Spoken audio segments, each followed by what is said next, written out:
Good morning and welcome back to the podcast, the Evil Dungeon Master Universe podcast. I am the Evil Dungeon Master Vince, and hopefully you're doing well out there in podcast land.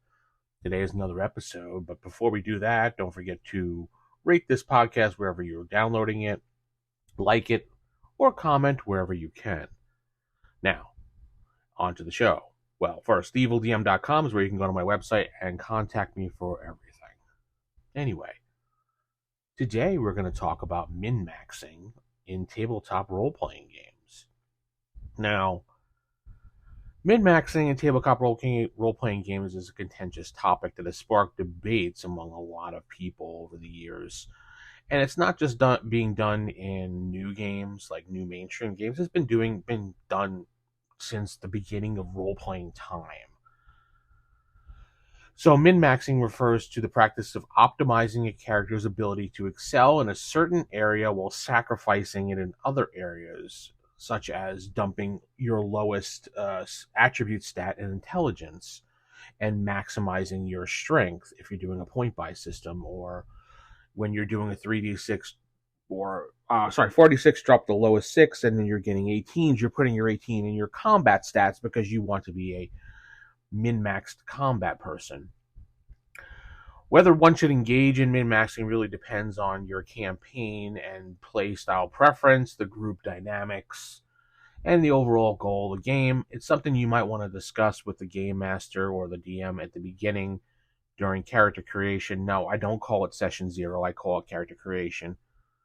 It's when everybody sits around, makes their characters, talks to the DM about it. I hate the term session 0. It's character creation session. That's what it is. So there's a couple arguments on both sides of this, and maybe I'll go over them and make some sense for you, and you can make your own decision how you want to handle it in your game. So first and foremost, why do players like to min-max? And I think it goes back to the fact of playing role-playing games on a computer or on a console.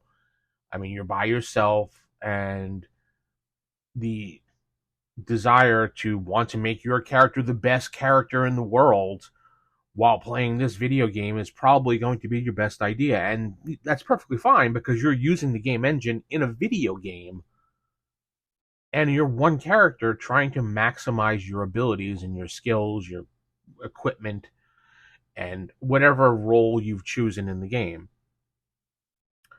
So you're trying to overall enhance your gameplay.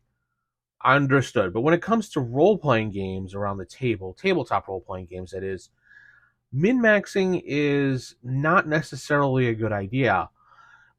If you're min-maxing your character and the rest of the group is not, generally the entire group is going to fade into the background, and your one min-max player is going to be forefront and the main subject of almost everything, especially if they do a combat min-max and everyone else is just playing what they want to play.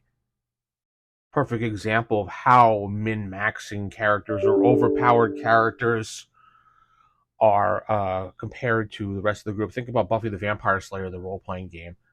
The Slayer has all these abilities and can outshine the entire group of white hats in that game because they are the focus of the game. That's how a min-max player would be to the rest of the group. The rest of the group are fading to the background as support characters, while this min-max character is just basically beating up everything. Min-maxing characters also have one thing and one thing only that they're good at. If they're min-maxed generally to be let's say, a great fighter or whatever, then that's what they're going to be doing, and that's how they're going to handle every situation. You're talking to, say, the religious leader of the cult. You're trying to convince him not to, sacrifice his group, and your min-max character's only way around everything would be just to punch him in the head and kill him, because that's all he could really do. While someone else in the group who maybe has a little bit more ability would talk out of the situation, use their skill abilities. The min-max character won't, because they're min-maxed to one thing. Now, if they were min-maxed to be just a charismatic, because there's also a charismatic min-maxing, and that's more of a role-play character, But then when it comes to combat, you can't do anything at all. You have to fade into the background and just hope you hit. A little bit of a positive look on min-maxing, though. Min-maxing can be a creative exercise for players who enjoy optimizing character builds. It gives you the ability to analyze game mechanics, explore synergies between different abilities and classes, and find an innovative solution to game problems while using what you have, even though you are somewhat limited. For many players, the process of creating min-max characters can be intellectually stimulating and rewarding. It's kind of like thinking about solving a complex puzzle or doing Sudoku or something like that. Some people like doing that. They like the challenge of min-maxing a character and finding the best build in a game. I never liked those things when it came to like 3rd edition or 4th edition or 5th edition. I always hated what's the best. That's one of the reasons that turned me off from playing 5e, was always the best path. You should be taking the best path possible. Every time I played a character, I do this, and people would be like, well, that's not the best path for you to take. No, I'm playing the character how I want to play the character. Maybe I want to play the character with a disadvantage. So, back to min-maxing. Anyway, so it could be a way for players to explore concepts and archetypes in the game. For example, a player might be interested in playing a stealthy rogue who specializes in infiltration and assassination. Okay. By min-maxing their character's stealth and their agility and their combat abilities, they can fully embody this concept and contribute to the narrative in a really meaningful way, sometimes. In this sense, min-maxing can serve as a tool for character expression and storytelling within the game world, should it make sense. Despite some benefits of min-maxing, which we already went over, there are some valid reasons that players may choose to avoid min-maxing altogether. One of the most common arguments against min-maxing is that it can disrupt game balance and immersion of the game. When one or more players min-max their character to an extreme degree, like we discussed, it can create imbalances in the party, such as the Slayer example, leading to situations where characters can overshadow others. Like we said, the Slayer, overshadowing. And trivialize encounters designed to challenge the entire group. Most DMs, most of the time, when they're designing up their campaign, are considering their group and how their characters play.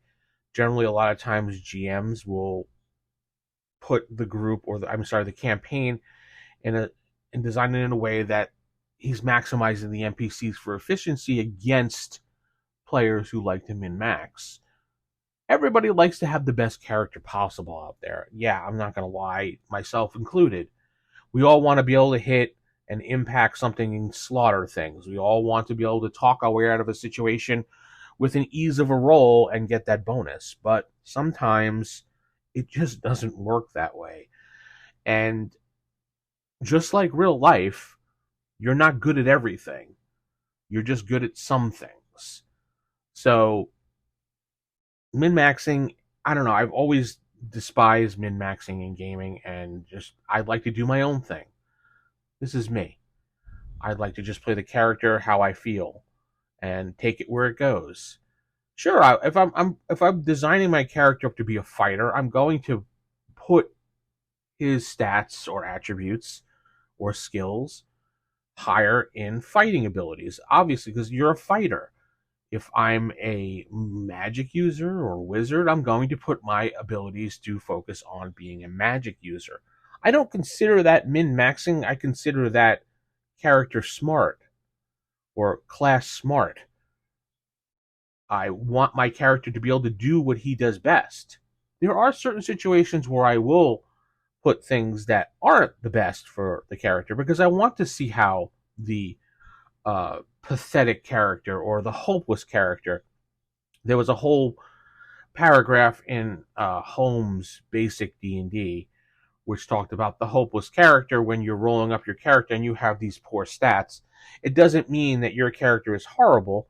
It just means you'll have a little bit more of a tough time playing the character. And while it may seem hopeless, It's always an experience to try to see if you can overcome this hopelessness for the character. So it's something to think about when you're building your character. And sometimes I will do that. If I have a character that has bad stats or bad rolls when I'm making them up, generally I'm going to try to go with it to see how I can make it work. And I like the challenge of it. After playing for so many years, and I've been playing since, like I'm like 10. And that's what, 30 plus years, 40 something years almost playing games. Almost. You sometimes want to play something different. Now, I understand you're a new player to the game. You're going to want to be the most badass, take names, kill everything type player for your character, because that's just the way you're going to want to play. You want to experience that. And I'm sure when I was first starting the game, I vaguely remember, but when I was first starting the game, I'm sure I was a little badass a-hole guy trying to take over the world, min-maxing my character, power gaming, if that. Because you're new and you're just exploring your options. As you get older and get more experience under your belt, the same old min-maxing or power gaming or whatever you want to call it will start to get a little dull and boring. So you will try to mix things up, play different things, and try to play different characters. Now, is just back to the thing, is min-maxing a nuisance? Is it good? That really depends on you and your group. It can be helpful to have that one character that min-max to save the day, and it also could be annoying to the rest of the group. It really depends on what you and your group are thinking about it. It's something to discuss during character creation of how your characters are going to interact with one another. And I like the characters generally to know each other when they start a campaign, so sit with your group when they're building their characters during character creation, get a backstory going with the entire group, and find out why they know each other and how they know each other. If this person is going to be the min-maxer saver of the group has to be good with it so they can continue along the adventures and have fun. Tell me what you think about min-maxing wherever you see this podcast, whether it be on Spotify or Apple Podcasts. You can email me. If you're on YouTube, you can like it and comment below on min-maxing and how characters handle situations like this. With that said, I'm going to head out. Keep it original, keep it old school. Good night, and God bless everybody.